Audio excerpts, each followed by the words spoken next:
I stood at the bottom of her porch steps, my grocery bag digging into my wrist, while my daughter laughed like I'd asked for a handout instead of a ride.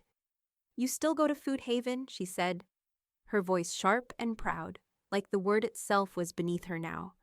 Behind her, my granddaughter shrank into the hallway. My son-in-law looked away. No one invited me in. No one even pretended to care.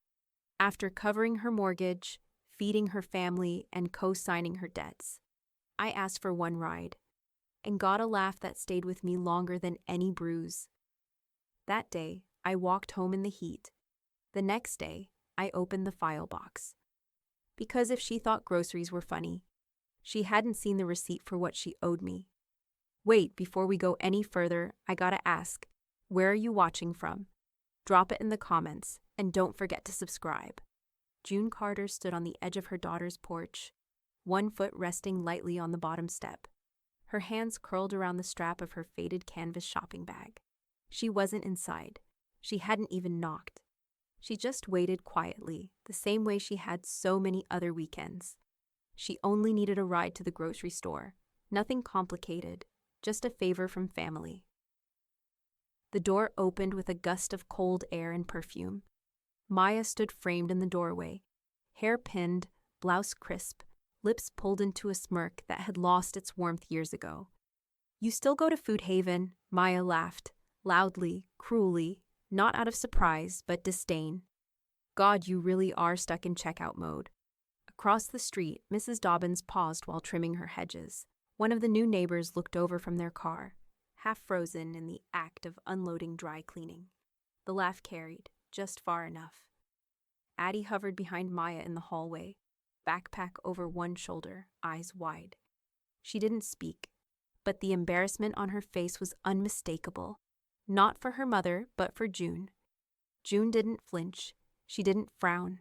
She simply looked down, as if the sidewalk might offer more dignity than the woman she'd raised. Todd appeared behind them, phone in hand, not meeting anyone's eyes. "She's just stressed," he muttered under his breath, not unkindly. "Big week at work." June nodded, not in agreement, in understanding of how little she was now expected to need. "That's all right," she said. Her voice was even. "I'll walk to the stop." Maya didn't respond. She'd already turned back inside, calling something to Addie about folding the laundry. June walked, past the mailbox, past the perfectly pruned garden beds Maya had bragged about last Christmas. The heat from the pavement pressed upward through the soles of her shoes. Her hip twinged, a dull reminder of her last fall. She didn't mention it to anyone.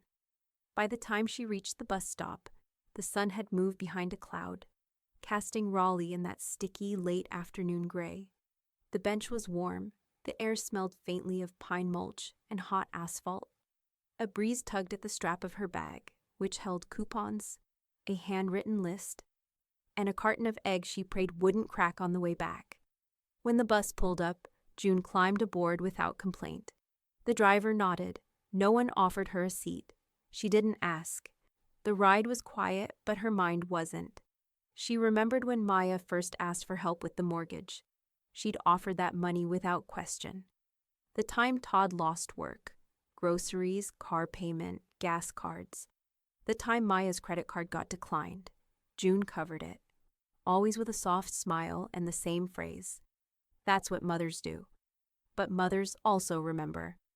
That night, after the groceries were shelved and her knees were iced, June went to the hall closet. The metal file box was right where it had always been, tucked between old tax returns and appliance manuals.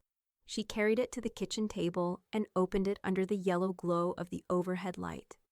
Receipts, bank statements, a letter from the credit union with her signature next to Maya's, folded grocery store slips with little notes in the margins.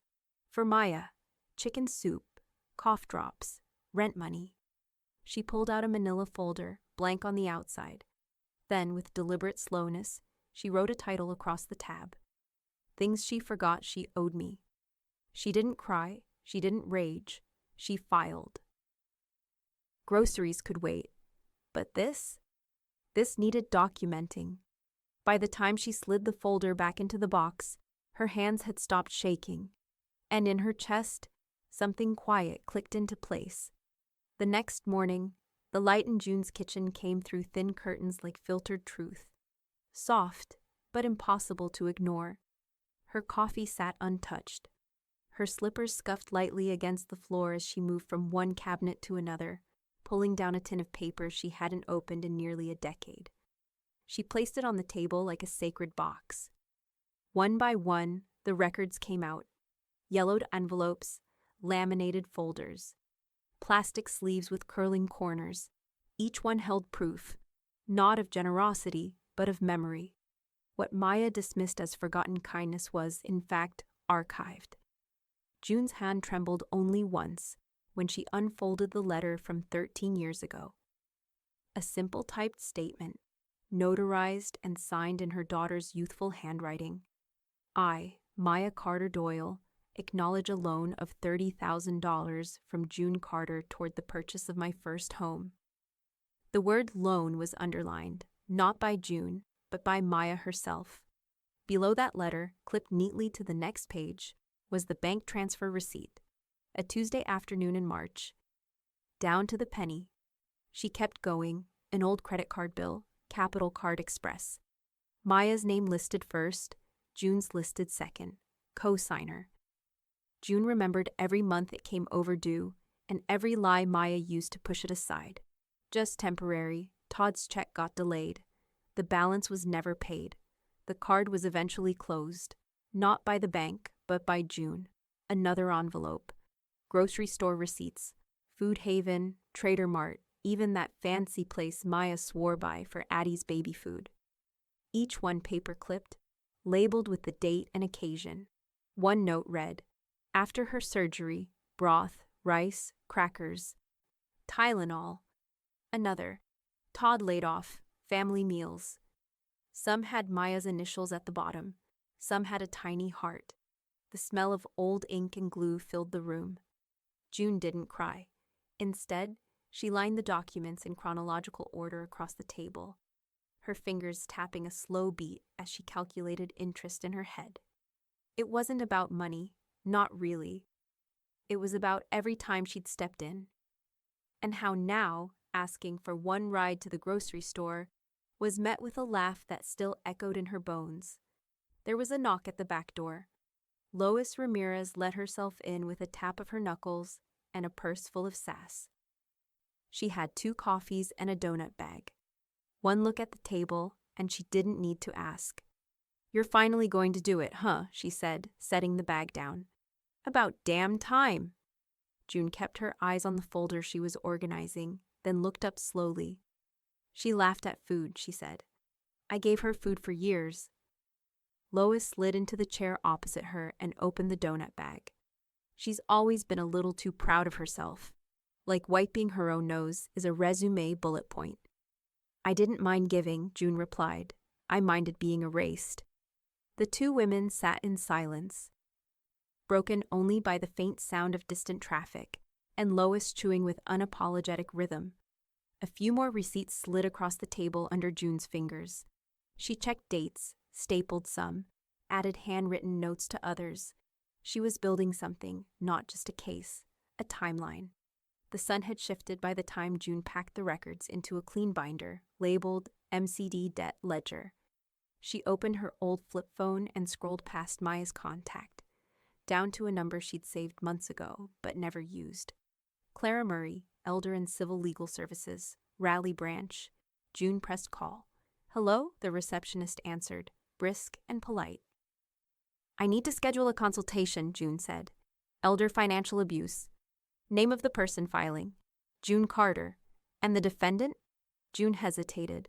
Her hand brushed the edge of a receipt that read, "Milk, eggs, diapers, for Addie." She answered, "My daughter." The waiting room smelled like laminated folders and fresh toner. Sterile, quiet, watchful.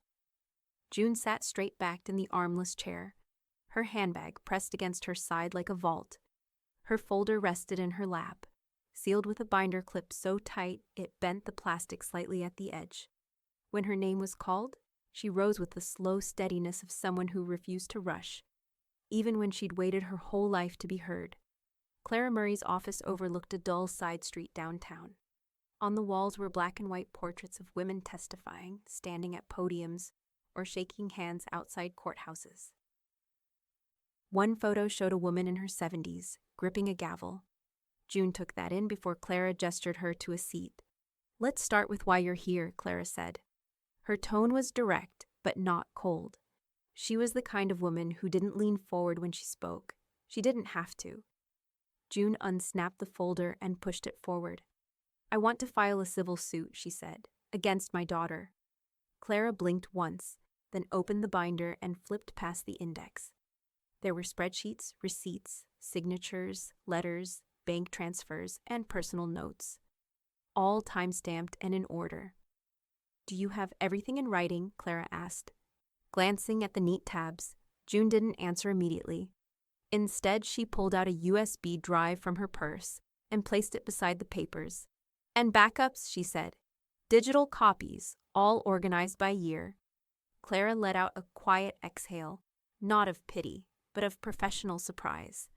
16 years of financial support. "More," June said. "But I stopped counting after she bought her second fridge." Clara's hand hovered over the spreadsheet. "You've got documented transfers, text logs, co-signed debts, and a notarized loan agreement." She looked up. "That's more than most people walk in here with." June didn't smile. "I worked 40 years bagging groceries. If I had nothing else, I had records." Clara sat back, flipping through the file like a prosecutor prepping opening remarks. "We file civil first, then we file shame. She's used your money, denied repayment, and caused emotional distress in a public setting. All while benefiting from your silence. That silence ends now." June nodded once, her hands folded. The gold band on her ring finger was thin and worn. She'd never removed it, even after Harold passed. But her other hand now carried something firmer, resolve. "What else can we claim?" she asked. Clara tapped the page. "Intentional infliction of emotional distress.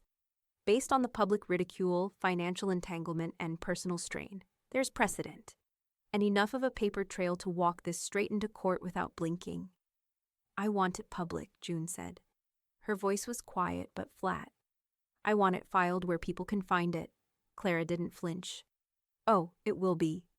She clicked her pen and scribbled a case reference number on the cover sheet, then circled a section labeled Immediate Filing Justification.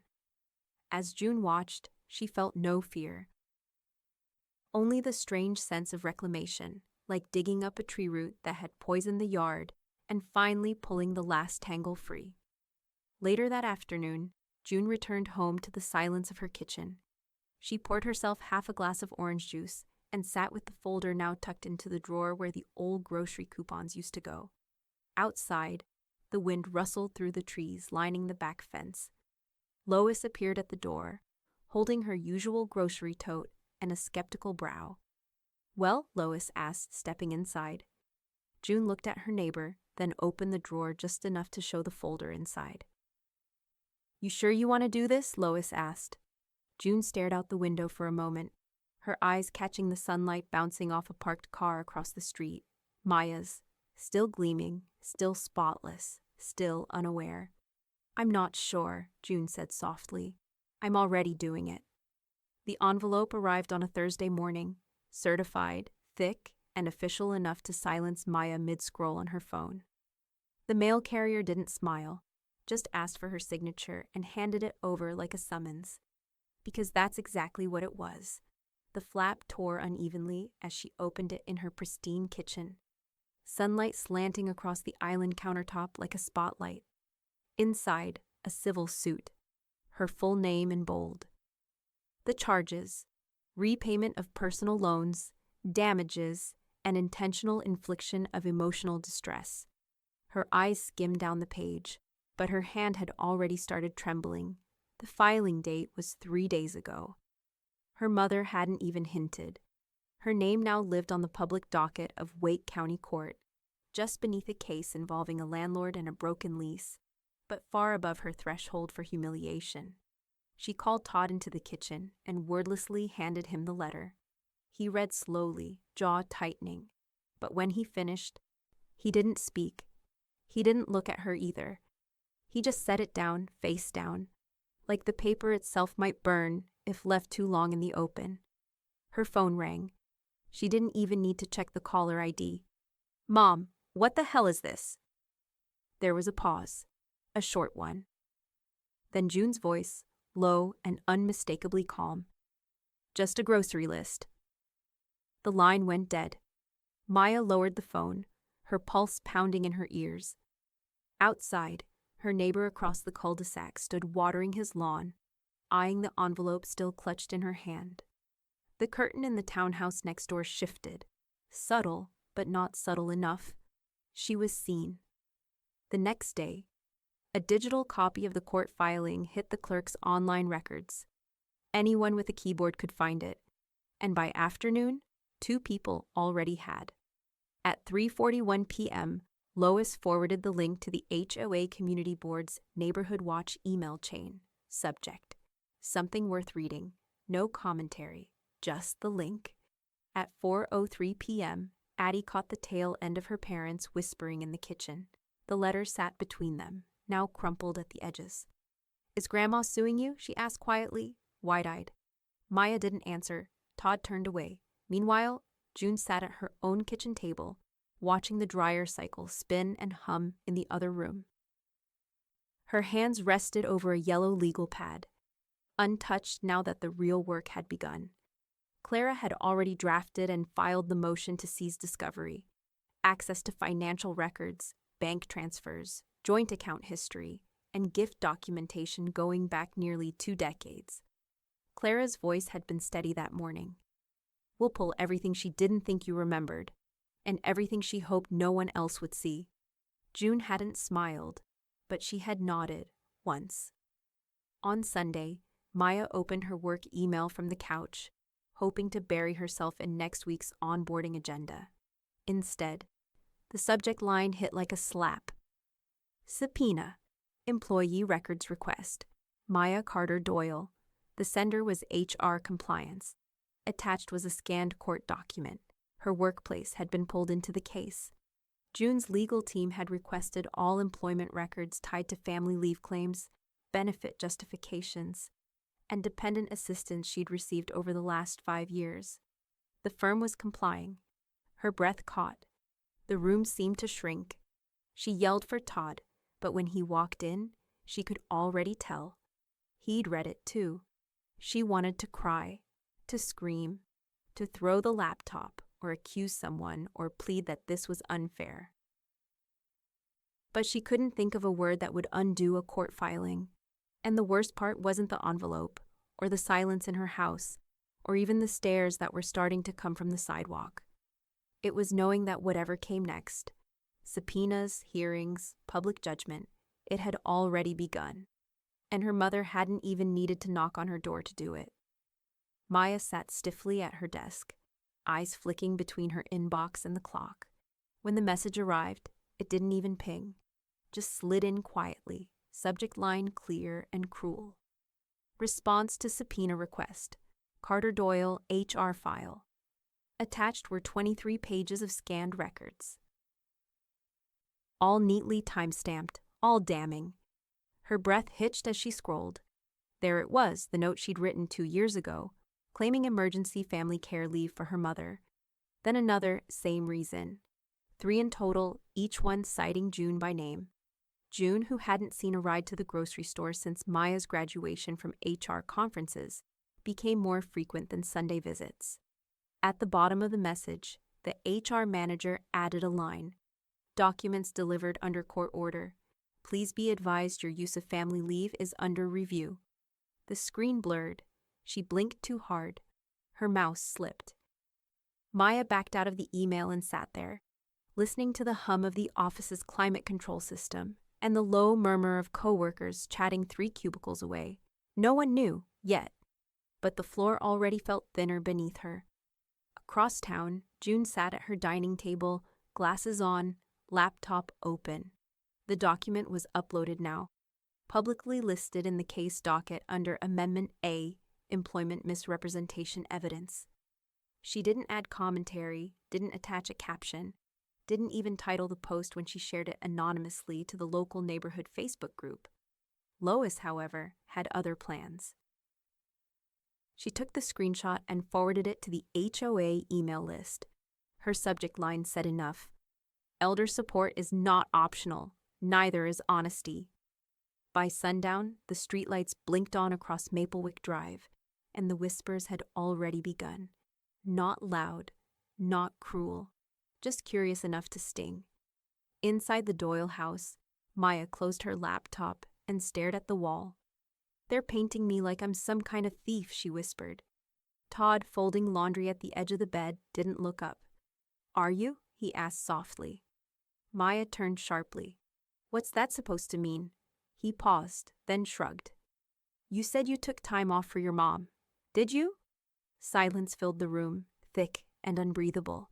Meanwhile, June sat with a cup of peppermint tea cooling beside her, feeling something shift. Not triumph, not joy. Something heavier, more rooted. Like a woman who'd carried too many bags alone for too long and was finally setting one down for good. Her phone buzzed. A text. Addie. "What's happening? Are you okay?" June stared at the message. She hesitated, her fingers hovering over the keypad. Then she typed slowly, "June. I'm more than okay. I'm fed up." It was the first honest answer she'd given anyone in a long time. The next morning, Maya opened her email to find her own face, slightly pixelated, screenshotted and posted to a neighborhood group thread titled "How We Treat Elders Matters." The thread already had 48 comments. Most weren't kind. Her stomach dropped when she saw one reply from someone she barely remembered. Wasn't she the one who laughed at her mom about grocery stores? Real classy. The shame wasn't abstract anymore. It had a shape, a color, a velocity. And it was coming fast. She met with her attorney that afternoon, posture stiff, lips bloodless. "I want to countersue," Maya said, "for manipulation and slander." The lawyer looked up from the file. "You're aware your mother has documentation for everything?" "I don't care. This is character assassination. Emotional blackmail." The attorney took a breath. "You'll need to be ready for discovery on your end. Texts, emails, financials." "I have nothing to hide," Maya snapped. But even she didn't believe that anymore. That night, June placed her reading glasses in their case, closed her laptop, and walked into the kitchen to wash her hands. Cool water over knuckles that had rung up thousands of groceries and passed down thousands of kindnesses, most of them unnoticed. Now, finally, something was being tallied. She dried her hands on a dish towel, folded it neatly, and turned toward the stack of legal envelopes on her dining table. One for the lawyer, one for the judge, one more, now incoming. In a townhouse across town, Maya hit send on her official counterclaim, accusing June of emotional manipulation, slander, and abuse of process. It was the loudest silence June had ever earned. Maya's counterclaim landed on the county docket, like a slap dressed in satin. Elegant, rehearsed, but still intended to sting. The front page read, "Defendant's response, allegations of manipulation, malice, and emotional exploitation." Her declaration echoed with forced civility. "My mother gave to me willingly. There was no coercion. This case is retaliation, not restitution." The pages that followed painted June as bitter, vengeful, a woman too proud to age quietly, a mother weaponizing memory. To the untrained eye, the argument sounded convincing, but June knew better, and so did Clara. At the courthouse annex, Clara flipped through the folder June had spent months assembling. She selected 3 documents and laid them in a neat triangle on the table. "One," Clara said, tapping the first. A notarized agreement from 2007, confirming the $30,000 June had given Maya as a loan, not a gift. 2, she pointed to an old email chain, Maya asking for money and June replying with clear repayment terms. And 3, the final document. A signed note tucked inside a birthday card from years ago, thanking June for helping me stay afloat. I'll make it right, promise. Clara smiled without humor. They say ink fades, but courts read what's left. She filed them that afternoon, attaching a clean motion to dismiss Maya's counterclaim. But the judge, cautious and deliberate, didn't dismiss. Instead, he ordered mediation. Let's give them one more chance to settle it quietly, he said, reviewing both sets of claims. But I'll note, the plaintiff has an extensive and well-organized paper trail. That carries weight. Outside the courtroom, Lois waited with a tin of lemon cookies and a look that could sear metal. You're walking into mediation with a ledger, she told June, brushing crumbs off her jeans. She's got excuses. You've got dates, documents, and dignity. June said nothing. She didn't need to. She had facts now, and facts didn't flinch. The mediation was set in a beige government office, the kind with faded prints of sailboats and dusty plants in plastic pots. June arrived early, her folder clutched to her chest. She wore the same light blue cardigan she used to wear on night shifts at Food Haven. Not because she was nostalgic, because she wanted Maya to remember who fed her when her fridge was empty. Maya came in 10 minutes late, hair straightened, blouse crisp. But her eyes darted. She wasn't composed. Her fingers tapped on her knee like they were itching to rewrite her story mid-sentence. The mediator welcomed both women. Maya's attorney opened, rehashing her written defense. The plaintiff supported her daughter because she wanted to. We question the timing of the suit and believe it's punitive in nature. Clara let him finish, then pushed the 3 documents across the table, face up. This is not about bitterness, she said, calmly. It's about balance. You don't get to call something a gift just because you never plan to give it back. Then she turned to June. Would you like to speak? June sat straighter. She shamed me publicly. I respond legally, that's all. The mediator looked between them. Maya's jaw clenched. You're seriously doing this? She asked, voice barely above a whisper. Over groceries? Over money from years ago? June's gaze didn't waver. No, she replied. I'm doing this over the way you laughed. Maya's lips parted, but the words didn't come. Her voice, when it returned, shook at the edges. You're destroying our family. June's hands remained folded. You did that already. I'm just documenting it. The session ended in silence. No handshake, no closure. Just the clatter of binders being zipped and a schedule being set. As they stepped out into the late afternoon sun, the mediator scribbled on a form. Mediation unsuccessful. Recommend small claims trial. Back at home, June placed the updated docket on her kitchen counter beside the teapot and her grocery list. Lois called that evening and asked how it went. June stirred her tea once. It didn't. Outside, wind nudged the mailbox shut. Inside, a new resolve was settling in. She didn't raise her voice. She raised her records. The courtroom wasn't grand. No polished mahogany or echoing columns. Just laminate desks, flickering fluorescents, and the faint smell of cleaning chemicals. But it might as well have been a stage. And June had rehearsed her lines in silence for months. Maya sat stiffly at the defense table, lips pressed tight. She wore a cream blazer, pearls, and that rehearsed calm HR tone that June had heard too many times. Todd sat behind her, silent, head down, fiddling with his wedding ring. Not once did he meet June's eyes. Across the aisle, Clara opened her briefcase and slid 5 thick binders onto the table, each one labeled in gold, Sharpie, groceries, loans, texts, bank transfers, childcare. Maya leaned over and whispered something to her attorney. June couldn't hear it, but she saw the glare that followed, sharp, cutting, the same look she'd seen when Maya had first told her not to embarrass her by calling from the bus stop. The clerk called the case. June stood when her name echoed through the room. Her hands didn't shake. Clara approached the judge's bench with calm authority. Your Honor, we are presenting 5 core categories of documented support the plaintiff provided the defendant over a period of 16 years. She tapped each binder in turn. This includes notarized loan agreements, itemized receipts, signed emails, and digital communications. In total, we're seeking $41,500 in repayment, plus a public statement acknowledging the abuse of financial trust. The judge adjusted his glasses and glanced at Maya. Miss Carter Doyle, do you or your counsel contest the legitimacy of these documents? Her attorney cleared his throat. We contest the interpretation of them. Our position is that these were gifts offered freely. No terms were ever enforced. Clara opened the text's binder. She didn't enforce them because she trusted her daughter. Then she turned to June. Ready? June stood and walked slowly to the witness chair. The bailiff swore her in.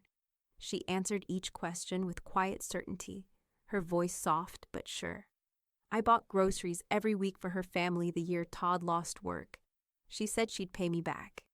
I paid the down payment on their home. It was never called a gift. I have the letter. I co-signed her first credit card.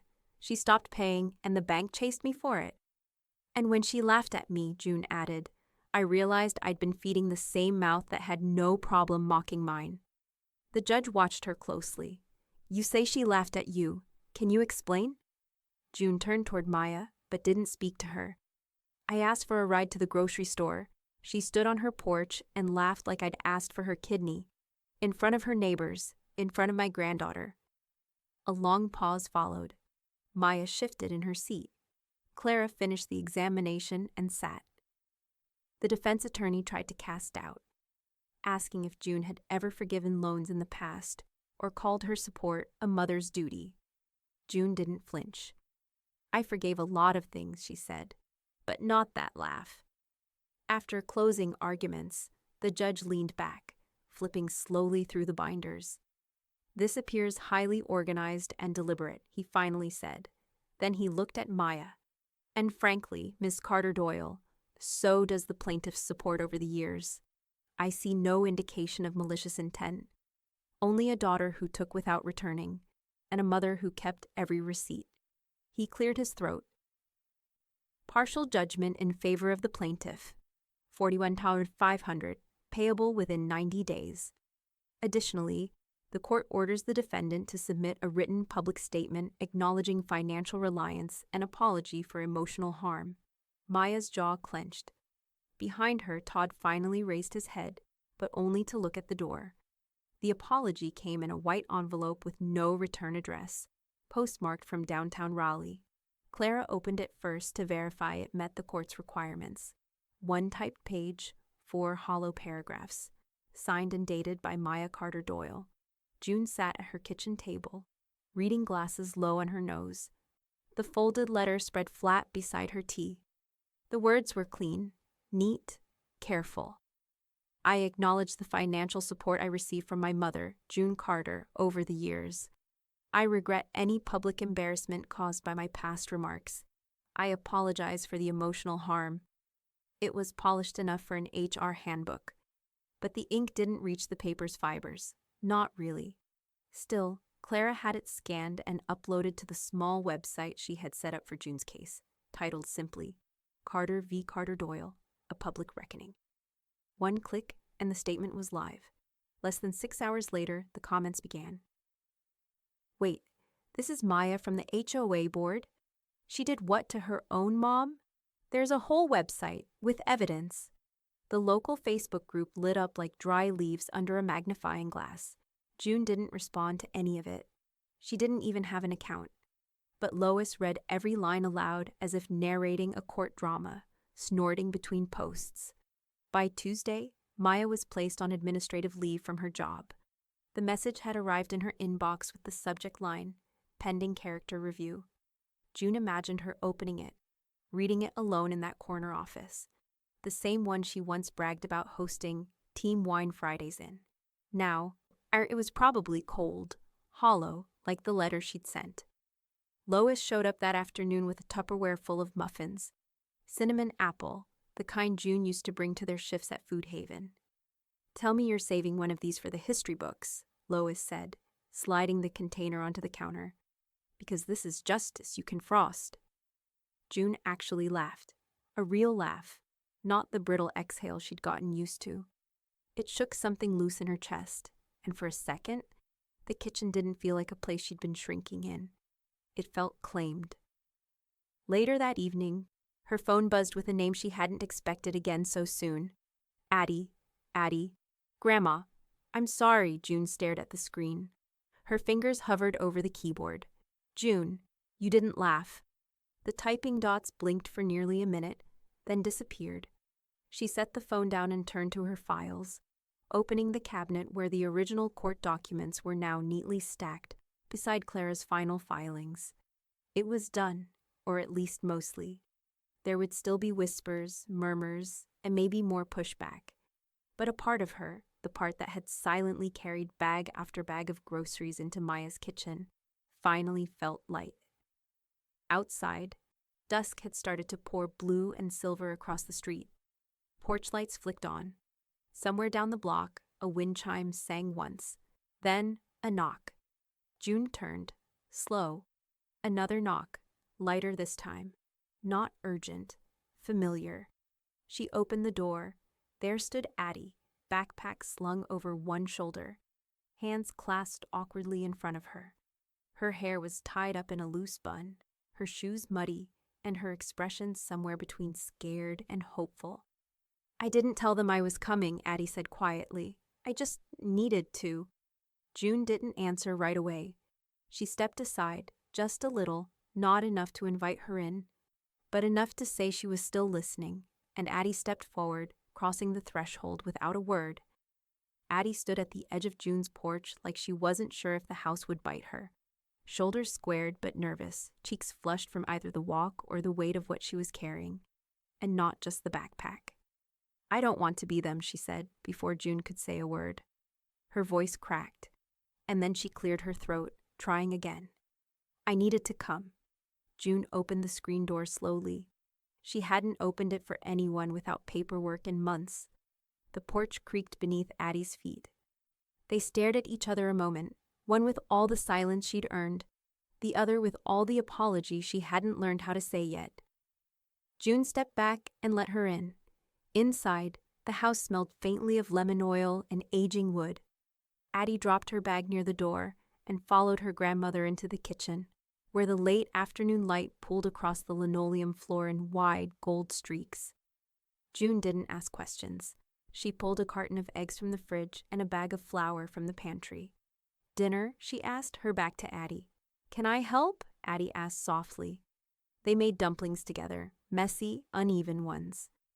Addie chopped scallions and folded too much salt into the filling. June corrected it without a word.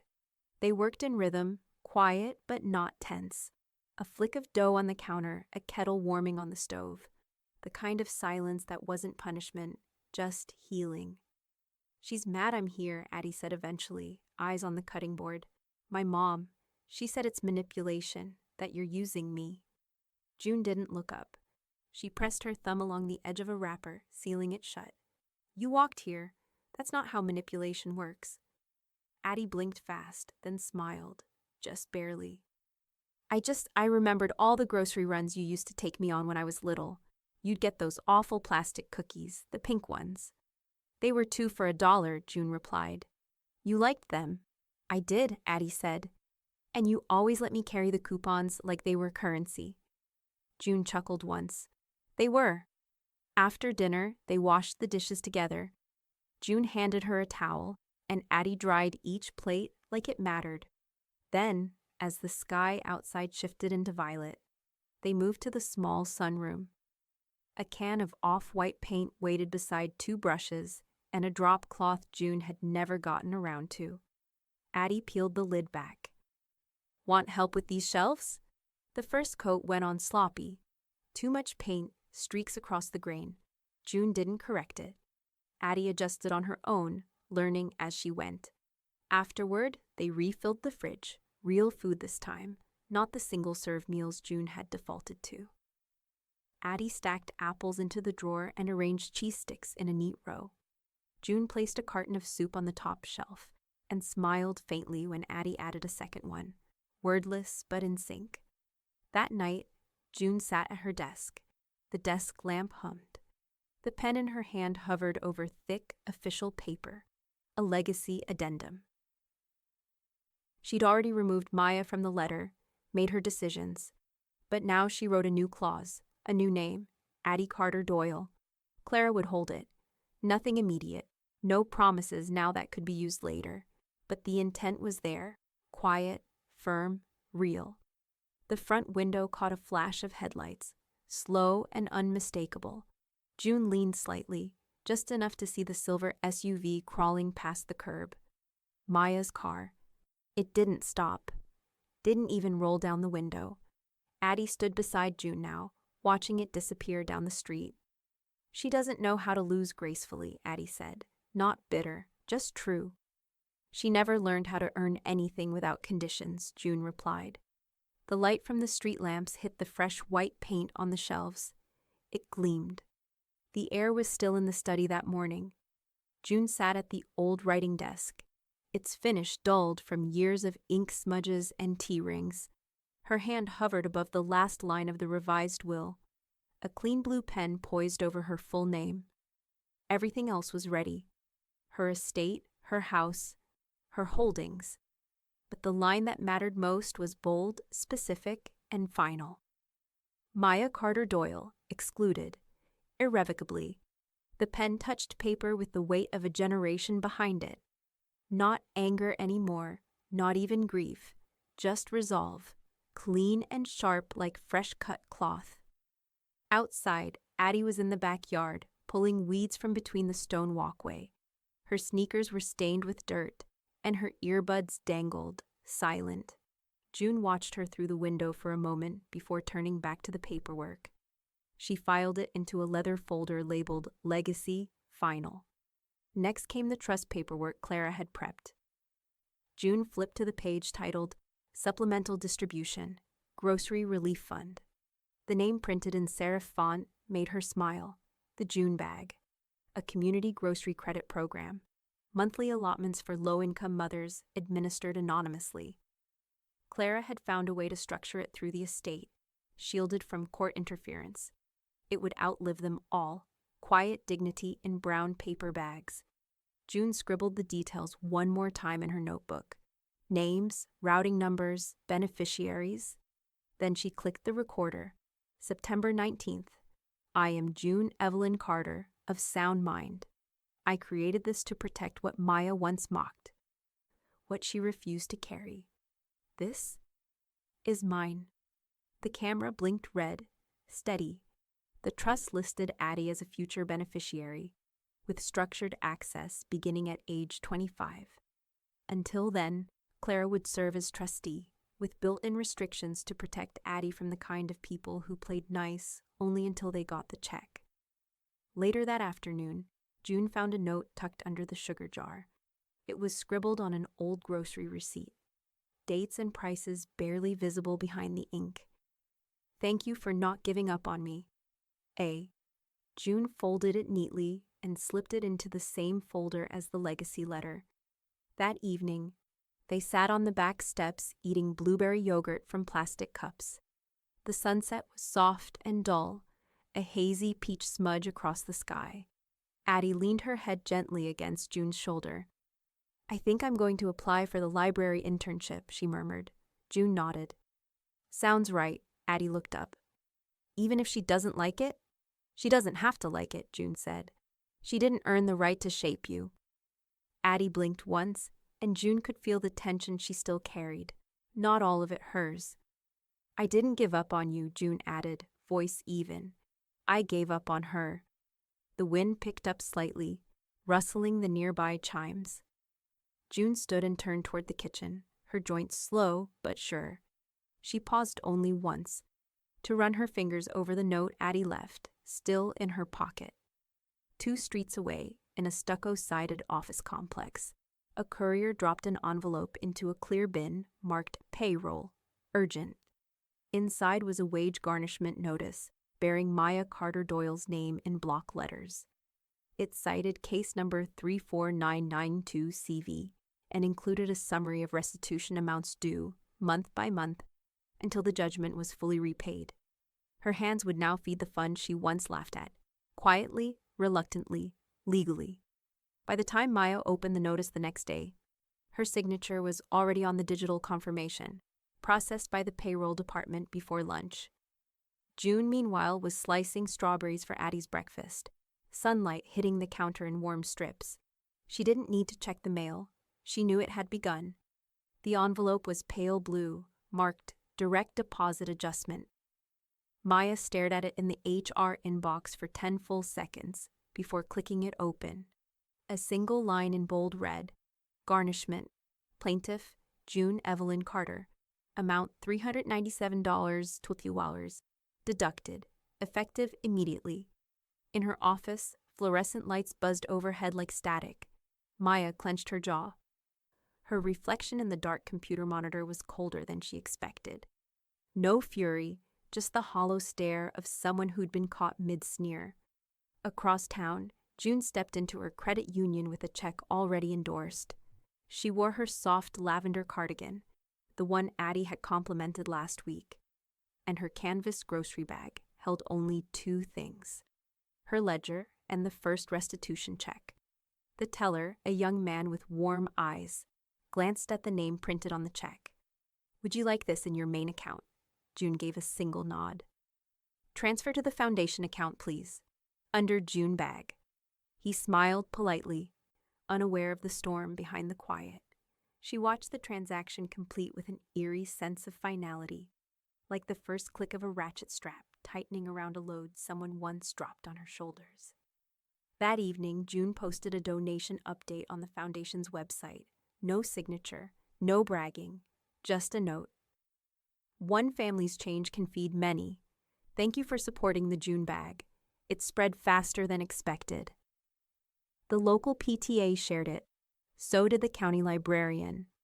Within a day, neighbors who once waved politely to Maya in yoga pants and air-conditioned sedans were now exchanging looks in the HOA Facebook group. Someone added a comment beneath an old photo from the fall festival. She laughed at her mom while taking her money? Gross! Didn't she just renovate their deck? By Friday, the whispers were louder than any apology Maya had never offered. They followed her down the driveway and lingered in the grocery aisles she rarely entered. Meanwhile, in her sunlit kitchen, June updated her healthcare directive. The clause titled Emergency Contact Access had a new line now. Maya Carter Doyle, denied. Under no circumstance may access be granted. She read it once aloud, then signed at the bottom with steady hands. Lois dropped by that afternoon with a tin of butter cookies and a dry laugh on her lips. "Heard about the deduction," Lois said, placing the cookies beside June's legal binder. "The HOA's practically combusting." June didn't smile, but her eyes held a spark. "I told her I wasn't helpless. She taught me not to be." Lois leaned in, tapping the edge of the binder with a painted fingernail. "Revenge is cold, sure, but I like it best when it's itemized." Later that evening, just after the porch lights came on and the neighborhood quieted, a different envelope arrived. This one was thick, unmarked, and handwritten, a curved scrawl June hadn't seen in months. Todd Doyle. She turned it over, no return address, just her name. The paper was thick, almost formal, not the kind of thing a man like Todd would usually use. She stood by the front door, holding it without opening it, while her tea cooled on the end table and the wind rustled the bushes outside. For a brief second, she thought about letting it sit unread. Another apology too late. But curiosity, or something older, crept in. As she carefully peeled the seal, the paper inside made a crisp sound, like peeling apart pages of a forgotten book. The words were handwritten, blocky and slow, the kind of letter written by someone who never learned to say things when it mattered. She hadn't expected Todd to say anything. He rarely did. But this time, he had. The handwriting was unfamiliar. Careful, almost clumsy, like someone who'd spent years avoiding pens. June unfolded the letter slowly, the edge catching on the pad of her thumb, leaving a faint paper burn line she didn't notice right away. "June, I should have said something a long time ago. I saw it. I didn't stop it. I was wrong. It was signed, Todd. She stood in the center of her kitchen, letter in one hand, the envelope still fluttering on the table like a feather settling after impact. A $500 check was tucked inside, crisp, barely folded, along with something smaller and yellowed, a grocery store receipt, dated 2006. Her handwriting was scrawled across the bottom. Covered. Just pay me back when you can. June didn't cry. She didn't shake. She logged the date on her spreadsheet, then slipped both items into the thick accordion folder marked Correspondence, Doyle, and clicked it shut. There was no thrill, no satisfaction, just a quiet confirmation. Silence, it seemed, had memory. And sometimes guilt had a return address. Later that afternoon, Clara stopped by to review case documents, the rolling briefcase behind her clicking like a metronome on the walkway. June handed her the letter and check without fanfare. Clara read it twice. "Do you want to respond?" she asked gently. June shook her head. "No, I want it recorded." Clara slipped it into a clear plastic sleeve and made a note in the corner of her binder. "We may be able to log this as supportive evidence, especially if a civil protection extension comes into play." June didn't answer. She was already washing her hands, the faucet humming low. The scent of lemon soap filled the kitchen. By early evening, the screen door creaked open again. Addie stood there, holding a bouquet of sunflowers, awkwardly wrapped in brown paper, the plastic store price tag still dangling from the bottom. She offered a small, quiet smile. "I thought these looked like you," she said. June stepped aside, letting the girl in without a word. Addie walked into the kitchen like she'd been there 100 times. Maybe she had, but it had always been behind her mother's shadow. They baked without speaking at first. June sifted flour while Addie cracked eggs too carefully. The kitchen warmed with the scent of cinnamon and browned butter, old familiar smells that didn't ask questions. When the muffins were in the oven, Addie leaned against the counter and looked at her grandmother. Really looked. "She's mad I came here again," she admitted, "but I didn't come for her." June poured tea, then placed a muffin tin on a cooling rack. The steam curled upward like breath in winter. "I want you to know what dignity tastes like," June said simply, handing her a spoonful of warm batter before it set. "Not shame, not silence, dignity." Addie nodded, her eyes wet but unblinking. "I do." They ate the muffins together in silence. Just the ticking of the old stove clock and the occasional pop of sugar crust in the pan. June watched the girl's fingers, short nails, chipped polish, and remembered those same hands tugging her coat sleeve at a farmer's market years ago. Just before bedtime, June opened her email to check a delivery confirmation. But the subject line waiting at the top wasn't from the grocery or the bank. Raleigh County Court, notification of filed appeal. Filed by Maya Carter Doyle. Case number 2231, Elderfin 275. June stared at it. No emotion crossed her face. She closed the lid of the laptop, slow and deliberate. It wasn't over. Not yet. But she wasn't the one who'd flinched first this time. The envelope was thin but heavy with finality. June didn't need to open it to know what it said. The bold county seal on the front, the typed label, the formality of bureaucracy all spelled one thing: appeal dismissed. But still, she slid it open with her letter knife, carefully as if to preserve the moment. Her eyes scanned the first line, then the second, then stopped when she reached the sentence that sealed it. The court finds no basis to overturn the original ruling. Judgment is upheld in full. Outside, a bird landed on the porch railing, pecked once at the wood, and flew off. June looked up and realized she hadn't breathed in a full minute. She didn't cry, not because it wasn't emotional, it was, but because it was settled. The fight that had once consumed every hour of her day was over, and she had won. Again, this time with finality. A week later, Maya's name appeared on a county court archive site, under the header Elder Abuse, Civil Rulings, Public, Permanent. The link spread fast. HOA groups, workplace background checks, even a small write-up in the community newsletter titled Protecting Our Seniors, a landmark case in Raleigh.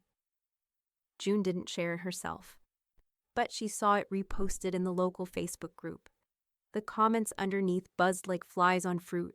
I had no idea. She used to brag about her promotions. Disgusting. That poor woman, her own daughter. June printed the final court ruling and had it framed. Not to gloat, just to remember. It hung by the pantry door, across from where her grandkids' school drawings used to be. One piece of proof for every piece of silence she'd endured. Clara stopped by the next morning. Her tone was lighter than it had been in months. "You did it," she said, brushing off her coat and glancing at the frame. June poured her a cup of cinnamon tea and nodded. "No more filings," Clara smiled. "No more filings, just future." That afternoon, Addie arrived with something wrapped in butcher paper and a ribbon, shy, unsure, as if the weight of her surname still hung on her shoulders. "I made something," she said, pressing the package into June's hands. "It's not perfect, but it's for you." Inside was a painting, acrylic on canvas, the brushstrokes wide and uncertain, but full of color. Grocery bags lined the bottom edge, overflowing with wildflowers, marigolds, sunflowers, bluebells. In each bag was a note scribbled on the side in Addie's handwriting. For dignity, for kindness, for those who carried too much, for too long. June held it like it was glass. She stared at it so long she forgot to speak. Addie stepped forward. "I didn't know everything, but now I do." June finally looked at her. She laughed at hunger, she said quietly. "So I filled the bags with consequences." They hung the painting on the living room wall, right beside the clock that hadn't ticked in years, and a photo of June, age 27, in her first Food Haven uniform. She looked proud in that picture, upright, certain, like she had just packed the world into someone else's cart. Evening came soft. The sun slanted across the floor. Lois stopped by with banana bread and gossip, and June didn't stop her from talking. For once, she even enjoyed it. Then the mail arrived. This time, the envelope wasn't thin. It was stiff, legal grade, bearing the return address of the Raleigh County Collections Bureau. Inside, a certified check. The final restitution payment. Amount, $6,075. A note clipped to the top read, "Signature required upon delivery." Recipient, Maya Carter Doyle. June stared at the line, waiting for a signature. There it was again, that name, the one she no longer carried in her heart, but still haunted the margins of her paper trail. She didn't smile, didn't flinch, just folded the letter back into its envelope and placed it on the kitchen table, where it caught the late sun like something polished and sharp. Tomorrow Maya would have to sign her name.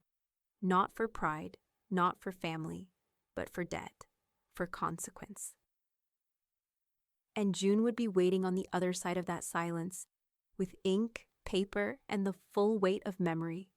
The knock on the door came just past 10. Crisp, precise. June opened it to find a courier in a navy vest, clipboard in hand, the kind who made no small talk. "Delivery for Carter Doyle," he said, holding out a padded envelope. "Signature required." Maya stepped from the car slowly, sunglasses on despite the cloud cover. She had parked farther down the street, as if not wanting her Lexus seen too close to the house. Her heels clicked along the pavement, each step sounding like a sentence she didn't want to finish. June stood silently at the threshold, arms folded, waiting. Maya gave the briefest smile, tight, unconvincing, the kind that begged to be mistaken for grace. "Let's just do this," she said. She opened the envelope, revealing the check, the final restitution payment. The number was written in neat blue ink across its center, but it may as well have been carved in stone. She hesitated with the pen. Her mouth twitched. Then, without meeting June's eyes, she scribbled her name, Maya Carter Doyle. It was the last time she would ever write it on anything that belonged to her mother. June took the receipt with steady hands and offered no parting words, just a glance, unreadable, almost tired, and then turned, closing the door behind her. A final punctuation mark on a sentence that had gone on far too long. Clara filed the last set of paperwork that afternoon. Complete execution of judgment. Just like that, it was done. Every legal string pulled, every thread tied off. The paper trail, so carefully built, had reached its final page. The next day, June hosted a lunch. Nothing big, just a table set on her back porch, draped with a floral cloth, and 6 folding chairs pulled from the garage. The guests were women with bent backs and calloused hands, her old co-workers from Food Haven, women who had stood beside her on linoleum floors for decades, ringing up groceries while swallowing stories. Lois brought chicken salad in Tupperware. Sharon brought deviled eggs with too much paprika. The laughter came slow at first, but eventually spilled freely, as if someone had finally taken their foot off a pressure valve. To the bags we packed, Lois toasted, lifting her lemonade, and the lines we drew when no one else would. They all raised their glasses, even June. Later, after the guests had left and the sun began to drop, Addie helped rinse plates in the sink. She wore a yellow apron too big for her frame and a crooked ponytail she hadn't bothered to fix all day. "People don't see how strong you are," she said, handing over a dripping fork. "But I do." June dried it carefully. "Strength," she said, "is just what's left when there's nothing else to lose." Addie nodded, quiet, and passed her another. That evening, after the kitchen was clean and the porch swept, June found a letter in her mailbox, a thick envelope stamped with the seal of Wake County, her name printed in bold across the front. She brought it inside and sat down at the kitchen table before opening it, heart beating just a little faster. Inside, an official notice of recognition. The county was awarding her the Elder Advocacy Honor, a local distinction for citizens who had taken visible, legal steps to protect aging community members from abuse. The award ceremony was next month at the public library. Small, civic, but real. Her name would be read aloud, not in court this time, not under oath, but with respect. She looked over at the framed judgment letter on her wall, then up at the painting Addie had made, grocery bags blooming with flowers. June ran her fingers over the edge of the certificate, feeling the weight of it. So much had been taken, but this was earned, and it was only the beginning. The sliding doors at Food Haven hissed open like an old friend exhaling relief. The scent inside was still the same. Lemons from the cleaning solution, ripe peaches stacked in imperfect pyramids, and the faint metallic bite of air conditioning after a humid Carolina morning. June Carter stepped through slowly, her sensible shoes squeaking slightly against the linoleum. She walked upright, but the weight she carried now wasn't from age. It was earned, forged in courtrooms, receipts, and restraint. Her canvas tote swung gently at her hip, its stitches worn soft from decades of service. A cashier near the front, Nia, the one with the dyed blue streak in her hair, looked up and grinned. Hey, it's our girl." "Our girl," the bagger echoed, nudging the cart into place. He was new, probably didn't even know what June had once done in this building. But the name stuck. June gave a polite nod, her lips pressing into a smile that wasn't showy, just rooted. She moved past them toward the produce section, running her fingers over a head of iceberg lettuce the same way someone might stroke a child's hair. Gently, briefly, knowingly. There was comfort in repetition. The same aisle where she'd once seen Maya tug at her sleeve for cookies. The spot near the dairy wall where Todd used to help bag extra gallons of milk when they were all broke and pretending not to be. Each step was a memory layered over another, but it no longer stung. Not now. At the back of the store, near customer service, the bulletin board hung like a patchwork quilt of community. Missing pets, local guitar lessons, bake sale flyers. But now, centered and framed beneath a thin layer of glass, was something new. The June Bag Fund established in honor of June Carter, former Food Haven employee, an advocate for dignity in aging. Below it, a monthly update printed in bold black letters. This month, $875 in grocery credits distributed to single-parent households across Wake County. June didn't linger, just read, absorbed, and kept walking. The plaque wasn't for her. It was for every woman who'd been told she was asking for too much, simply by needing help. In aisle 6, canned goods. A familiar voice piped up behind her. "Found you," Addie said, slightly out of breath. Backpack slung carelessly off one shoulder. Her hair was in a braid now, her cheeks pink from jogging inside. "Sorry. Got out of class late." June raised an eyebrow. "Skipping homework to help an old lady shop?" Addie smirked. "Priorities." Together they wandered the rest of the aisles. June pointed to an off-brand peanut butter she always trusted. Addie reached for it without question. The rhythm between them was unspoken now. One pushing the cart, the other choosing with care. The years that had divided them once now seemed like lines someone had drawn in chalk, sharp from a distance, but easy to smudge up close. At checkout, the same register June had once worked beeped softly as the scanner passed over cereal boxes and soup cans. Addie stood beside her, tall now, taller than June remembered from the last grocery run they'd shared as family. The cashier, a boy too young to shave, bagged their items in slow, deliberate movements, clearly new to the task. June didn't interrupt. She just watched him with a kind smile. Addie leaned in, whispering, "You ever gonna tell him he's doing it wrong?" "Nope," June said. "Let him learn." When the last item slid into the bag, June reached for the receipt, then turned to Addie. "Never forget who helped you load the cart," she said. Addie looked at her, really looked, and nodded. They stepped outside together, light shopping bags cradled in their arms.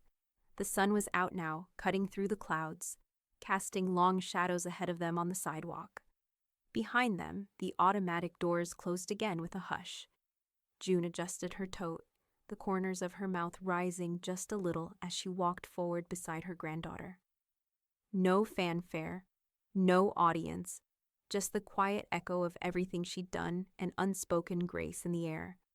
And as they made their way to the car, she thought, "My daughter laughed when I asked for help with groceries. So I bagged her out of my legacy.